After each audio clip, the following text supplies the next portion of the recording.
தமிழர்களை நினச்சா ரொம்ப பெருமையாக இருக்குது. இதுக்கு தானே நாங்கள் சொல்கிறோம் மதம் பிடிக்காத தமிழர்கள் நாங்கள் அப்படின்னு சொல்லிட்டு.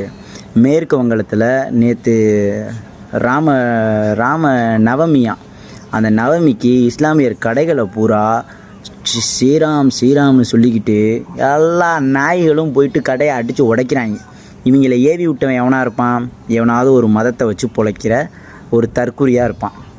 அந்த மதத்தை வச்சு பொழைச்சிக்கிட்டு அவன் குடும்பத்தை அவன் மட்டும் பார்த்துக்கிட்டு இந்த ஒரு தலைவர்கள், ஜாதி தலைவர்கள், மத தலைவர்கள்லாம் அவனை வச்சு அவன் பெரிய ஆள் ஆகணும், 4 பேர்த்த கீழே வச்சுக்கிட்டு இப்படி தான் பண்ணிக்கிட்டு இருக்காங்க.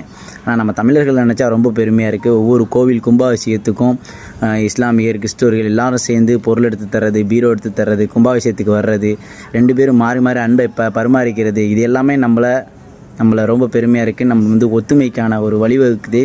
நம்ம மதம் பிடிக்காத தமிழர்கள், யானைக்கு கூட மதம் பிடிக்கும். ஆனால் நாம் தமிழர்கள் தான் மதம் பிடிக்காத தமிழர்களாக இன்றைக்கி வாழ்ந்துட்டுருக்கோம். நம்மளோட ஒற்றுமை மேல்மேலும் சிறக்கணும்.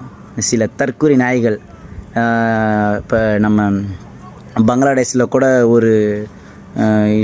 ஒரு இந்துவை பிடிச்சி அடித்து நிறைய கட்டி வச்சு அவனை இது பண்ணாங்க. அவன் ஏதோ முஸ்லீமை பற்றி தப்பாக பேசிட்டான் அப்படின்னு சொல்லிட்டு இந்துவை அங்கே துன்புறுத்துறாங்க. இந்த மாதிரி மித்த நாடுகள் இருக்கும்போது நம்ம தமிழ்நாடை நினைக்கும் போது நமக்கு ரொம்ப பெருமையாக இருக்குது. ஆனால் இந்திய அரசியல் தலைவர்கள்லாம் என்ன பண்ணுறாங்கன்னு தெரியல.